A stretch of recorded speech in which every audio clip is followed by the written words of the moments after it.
नमस्कार, मैं हूं प्रिया और आज हमारे साथ मौजूद हैं एसएनडीटी विमेंस यूनिवर्सिटी से मीडिया एंड कम्युनिकेशन डिपार्टमेंट की एचओडी डॉक्टर मीरा के देसाई। और आज हम बात करेंगे कोविड महामारी के दौरान किस तरह से उन्होंने ऑनलाइन क्लासेस को मैनेज किया और क्या मुश्किलें रही। तो मैम, सबसे पहले मैं आपसे ये पूछना चाहूंगी कि कोविड महामारी का जो है वो एजुकेशन के ऊपर क्या उसका असर रहा है। प्रिया, मेरा मतलब व्यक्तिगत रूप से मानना यह है कि कोविड महामारी से पूरा विश्व बदला। हम सबको मालूम है कि जीवन के हर एक मोड़ पे और हर एक सेक्टर में उसका जो प्रभाव रहा वो बहुत ज्यादा रहा। शिक्षण पे भी उसकी उतनी ही असर हुई। और मुझे ऐसा लगता है कि जो एक शिक्षा और शिक्षण जो एक सामूहिक और सामाजिक प्रक्रिया था उसमें से वो एक व्यक्ति केंद्रित प्रवृत्ति हो गया। तो शिक्षा का पूरा भार एक शिक्षक के व्यक्तिगत रूप से उसके जिम्मेदारी हो गई।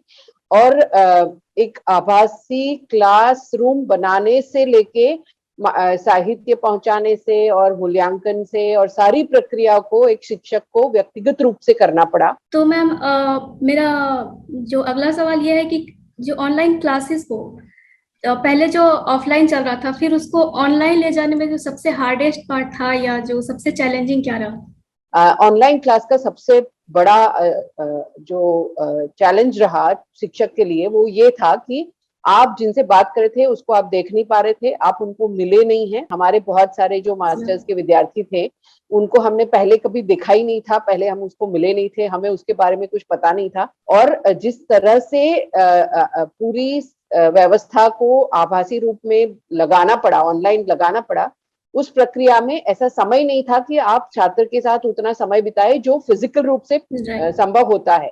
तो वो सबसे बड़ा चैलेंज था मेरे ख्याल से।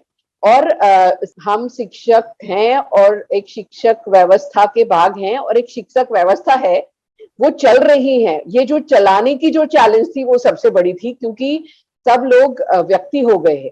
मतलब मेरा मूलभूत रूप से मानना यह है कि एक संस्थागतता है जो नाबूद हो गई और उसकी जगह एक व्यक्तिगत जिम्मेदारी पे पूरी प्रक्रिया चली गई। तो ये मुझे बड़ा मुश्किल लगा। मतलब ये बताइए कि आपके अकॉर्डिंग ऑनलाइन क्लासेस का जो पॉजिटिव पार्ट क्या है और क्या इसका ड्रॉबैक है।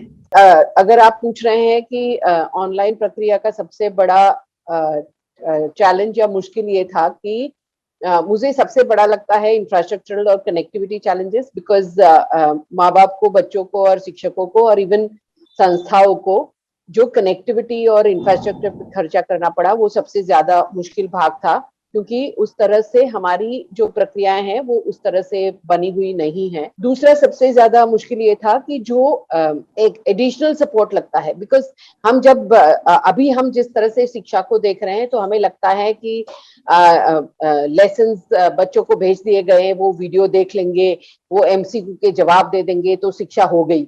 तो ये जो सबसे बड़ी मुश्किल है वो मेरे ख्याल से बहुत ही गलत सहमी है ये। बिकॉज हमें ये समझने की जरूरत है कि हर एक व्यक्ति और हर एक जो छात्र होता है उसकी एक अलग अलग संभावनाएं होती हैं और शिक्षक जो है वो संभावनाओं के साथ काम करता है। तो ऑनलाइन प्रक्रिया में ये हुआ कि ये जो एक शिक्षा और शिक्षण और शिक्षक, ये जो पूरी प्रक्रिया है उसका जो एक डोर है वो टूट गया था मेरे ख्याल से। और वो सबसे बड़ी चैलेंज रही। और दूसरा ये भी हुआ मेरे ख्याल से कि बहुत सारे शिक्षक जो टेक्नोलॉजी को अपनाने में बहुत ही ज्यादा लाइक से बंधित थे या उनको लगता था कि ये हमारे बस की चीज नहीं है, वो बहुत सारे शिक्षक इससे टेक्नोलॉजी के साथ जुड़ गए। तो वो एक बहुत ही अच्छा इसका अनुभव रहा। और एक जो शिक्षण व्यवस्था है उसको ये स्वीकारना पड़ा कि आप टेक्नोलॉजी को फेंक नहीं सकते, आपको टेक्नोलॉजी को अपनाना पड़ेगा और उसको अपने उपयोग के लिए लाना पड़ेगा। तो ये बहुत ही अच्छी बात। तो मैम, आपको क्या लगता है कि ये फ्यूचर में जो ऑनलाइन क्लासेस ये कंटिन्यू होना चाहिए या फिर नहीं होना चाहिए, क्या इसका फ्यूचर है। मुझे व्यक्तिगत रूप से ये लगता है प्रिया कि मैं जो ऑनलाइन क्लासेस की जो शिक्षा व्यवस्था है उससे बहुत ज्यादा प्रभावित नहीं हूँ। मुझे व्यक्तिगत रूप से ये लगता है कि शिक्षक का बहुत ज्यादा महत्व है शिक्षण प्रक्रिया में।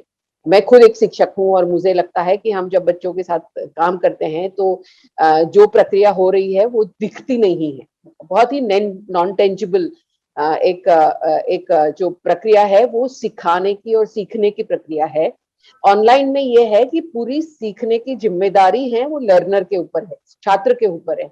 तो मुझे लगता है कि जब तक हम भारत की बात कर रहे हैं तो भारत के छात्र जो हैं वो अभी भी स्व शिक्षा के लिए ट्रेंड नहीं है। तो भारतीय या अगर हम एशियाई देशों की बात करें तो शिक्षा का बहुत ज्यादा महत्व इसीलिए है कि हम एक सामूहिक व्यवस्था है और हम एक हायरार्की सेंट्रिक हैं कि भाई शिक्षक का एक स्थान है और शिक्षक छात्रों को सिखाता है। तो मैम अभी जो आजकल क्लासेस जो है वो हाइब्रिड मोड पे चल रहे हैं, जैसा कि आपको ऑनलाइन और ऑफलाइन दोनों एक साथ मैनेज करना पड़ रहा है, तो ये कितना चैलेंजिंग है आपके लिए? काफी मुश्किल रहा जब शुरू किया गया तो खाली शिक्षकों को ज्यादातर क्या होता है कि खाली शिक्षकों को संभालना पड़ता है एज अ हेड, क्योंकि आप जिनसे पढ़वा रहे हैं वो आपके स्टाफ हैं और आपकी जो एडमिनिस्ट्रेटिव स्टाफ हैं उनसे आपको डील करना होता है और छात्र के साथ आप इनडायरेक्टली डील कर रहे हो, शिक्षक के रूप में डील कर रहे हो। हमें मतलब मेरे 2-3 अनुभव बहुत लंबे चलेंगे मेरे साथ। एक विद्यार्थी ने दूसरे विद्यार्थिनियों के अगेंस्ट हेरेसमेंट की कंप्लेन की और वो ऑनलाइन क्लास के दौरान जो भी उनकी कुछ प्रक्रिया हुई उसकी वजह से हुई।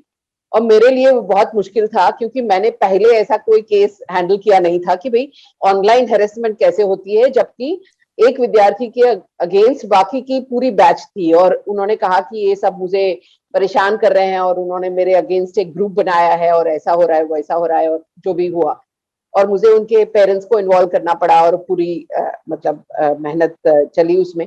टीचरों को संभालना बहुत मुश्किल रहा बिकॉज बहुत सारे शिक्षक जो थे वो ऑनलाइन पढ़ाने के लिए तैयार नहीं थे और उनको अनुभव भी नहीं था और उनको टेक्नोलॉजी पे हम मीडिया और कम्युनिकेशन पढ़ाते हैं तो टेक्नोलॉजी तो उसका भाग है, पर फिर भी मीडिया टेक्नोलॉजी लेके पढ़ाना वो बहुत सारे शिक्षकों के लिए थोड़ा मुश्किल रहा। सो आज के लिए बस इतना ही। Thank you so much ma'am for joining us.